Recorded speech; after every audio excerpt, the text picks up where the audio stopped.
ప్రతి అక్షరం ప్రజల పక్షం. HR9 న్యూస్ టీవీకి స్వాగతం, సుస్వాగతం. ప్రస్తుతం జరుగుతున్న సార్వత్రిక ఎన్నికలలో సత్యసాయి జిల్లా పుట్టపర్తి నియోజకవర్గం నుంచి ఎమ్మెల్యే అభ్యర్థులు ఒకరిని మించి ఒకరు ప్రచారంలో దూసుకెళ్తున్నారు. ఓ సామాన్య రైతు కుటుంబం నుంచి వచ్చిన వేణుగోపాల్ పుట్టపర్తి నియోజకవర్గం నుంచి స్వతంత్ర ఎమ్మెల్యే అభ్యర్థిగా పోటీ చేస్తున్నారు. కీలక పార్టీలైన వైసీపీ, టీడీపీ, కాంగ్రెస్ పార్టీ అభ్యర్థులతో నెలకొన్న గట్టి పోటీతత్వాన్ని ఎదుర్కొని ముందుకు సాగుతున్నారు. ఈ సందర్భంగా ఎన్నికల ప్రచారంలో భాగంగా అమడుగురు నుంచి పుట్టపర్తి వరకు 6 మండలాలను టచ్ చేస్తూ 80 కిలోమీటర్లు పాదయాత్ర చేపట్టిన స్వతంత్ర అభ్యర్థి వేణుగోపాల్ మీడియాతో మాట్లాడుతూ గతంలో పాలించిన 2 పార్టీలు కూడా రైతులకు, యువతకు అన్యాయమే చేశారని తెలిపారు.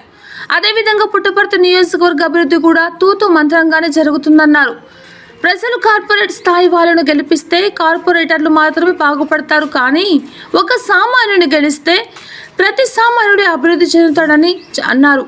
ఈ ప్రచారంలో ప్రజలకు నాకు అడుగడుగున ఆదరణ చూపిస్తుండడంతో ఈసారి పుట్టపర్తి ఎమ్మెల్యేగా ఒక సామాన్యుడు గెలవడం ఖాయమని ధీమా వ్యక్తం చేశారు. కావున తన గుర్తు గ్యాస్ సిలిండర్ గుర్తుకు ఓటు వేయించి గెలిపించాలని ప్రజలను కోరారు.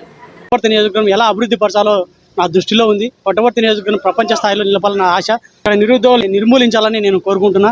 అదేవిధంగా పుట్టపర్తి ప్రశాంతి నగరాన్ని ప్రశాంతంగా ఉంచాలని నేను కోరుకుంటున్నా.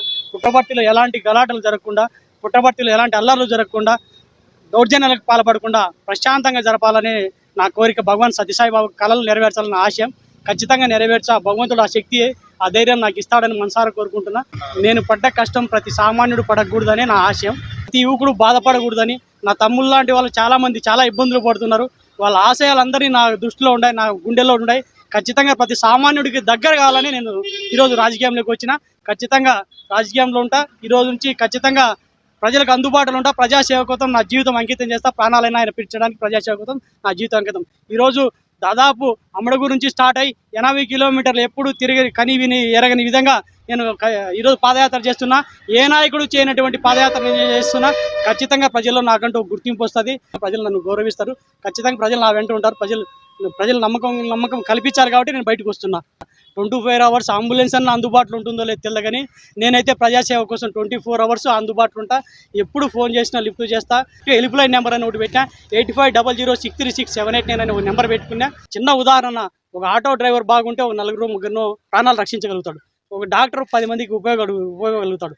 ఒక రైలు తోలే వ్యక్తి అయితే 1000 మందికి కాపాడగలుగుతాడు. బస్సు తోలే వ్యక్తి అయితే ఒక 50 మందికి కాపాడగలుగుతాడు. అదే ఒక రాజకీయ నాయకుడు బాగుంటే ఖచ్చితంగా కొన్ని కోట్ల జీవితాల ఆశయాలు నిర్వహించవచ్చు. ఖచ్చితంగా వాళ్ళ జీవితాల వెలుగులు నింపచ్చు అనే ఆశయంతో బయటికి నేను వస్తున్నా. ఆ మేనిఫెస్టో రైతులకు సాగునీరు అందించాలా, రైతులకి ఉచిత సబ్సిడీ పనిముట్లు ఇవ్వాలా, రైతులకి చెరువులకి జలకలు అందించాలా, నిరుద్యోగులు నిర్మూలించాలా, 6 మండలాల్లో 6 కంపెనీలు పెట్టాలని నా కాన్సెప్ట్ ఉంది. ఖచ్చితంగా 6 మండలాల్లో 6 కంపెనీలు పెడతా. ఖచ్చితంగా రైతులకు ఉపయోగపడతా, నిరుద్యోగులకు ఉపయోగపడతా, సామాన్యునికి ఉపయోగపడతా. ఈరోజు మీరు చూస్తుంటారు చాలామంది చాలా సమస్యలు ఇరుక్కుంటున్నారు. అలాంటి సమస్యలు లేకుండా ఉండొచ్చు. ప్రతి సమస్య ఎదుర్కొన్నాను నేను. చిన్నప్పటి నుంచి సమస్యలతోనే బయటకు వచ్చిన. ఆ సమస్యలు అంటే ప్రతి సామాన్యుడు తట్టుకోలేరన్న. యూత్ అనేది నాలాంటి యూత్ బయటికి రాకపోతే చాలా మంది ముగ్గిపోతారన్న. అందుకే నేను యూత్ కోసం, వాళ్ళ గుండెల్లో ధైర్యాన్ని నింపడం కోసం, వాళ్ళ గుండెల్లో గట్టిగా పునాది వేసి నిర్మించాలని నేను ఈరోజు రాజకీయాల్లోకి వచ్చిన. యువతను మధ్యలో నుంచి బయటికి తీసుకొస్తా. ఎమ్మెల్యే అంటే ప్రతి సామాన్యుడికి అందుబాటులో ఉండాలన్న, అది ఎమ్మెల్యే అంటే. కానీ ఈరోజు చూస్తుంటే ఎమ్మెల్యేలు వాళ్ళు అందుబాటులో కూడా ఉండరు. ఏదో ఫోన్ చేసినా దొరకరు. కనీసం ప్రతి సామాన్యుడికి అందుబాటులో ఉన్నప్పుడే ఎమ్మెల్యే. నువ్వు సామాన్యుడికి అందుబాటు కానిప్పుడు వాళ్ళ దగ్గర ఓట్లు వేయించుకొని నువ్వు దగ్గర చేసుకొని వెళ్ళిపోతే నీకేమన్నా? ఈరోజు డబ్బులు తీసుకొని మద్యం ఇస్తున్నారు. డబ్బులు మద్యం ఇస్తానంటే ఏమన్నా మీకు అర్థం? సామాన్యుడు మాలాంటి వాళ్ళు పంచల్లా, మీరు పంచుతానంటే మీరు సామాన్యులకు సేవ చేసింది ఏమి నేను అడుగుతున్నా.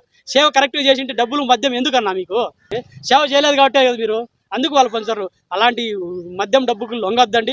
ఖచ్చితంగా సామాన్యునికి ఓటేయండి, సామాన్యుని గెలిపించండి. ఎవరో 100, 1000, 2000, 3000 ఇచ్చేది కాదన్న. నీ జీవితాంతం వెలుగులు నింపాలని నా ఆశయం. 1000, 2000 ఇస్తే 1865 రోజులు, 1865లో ₹2 పెట్టుకునే 3000 చిల్లర ఒక దానికి అవుతుంది. వాళ్ళు అట్లా కూడా లేదన్న. నాయకులు అందరికీ డబ్బులు ఇచ్చేసి వాళ్ళు మేపుకుంటారు. ఈ సామాన్యుడికి డబ్బు చేరడం లేదు. ఖచ్చితంగా సామాన్యుడు అనేవాడు ఓటు వేస్తే ఖచ్చితంగా సామాన్యుడే గెలుస్తాడన్న. నియోజకవర్గ ప్రజలందరికీ నేను ప్రమాణం చేస్తున్నా.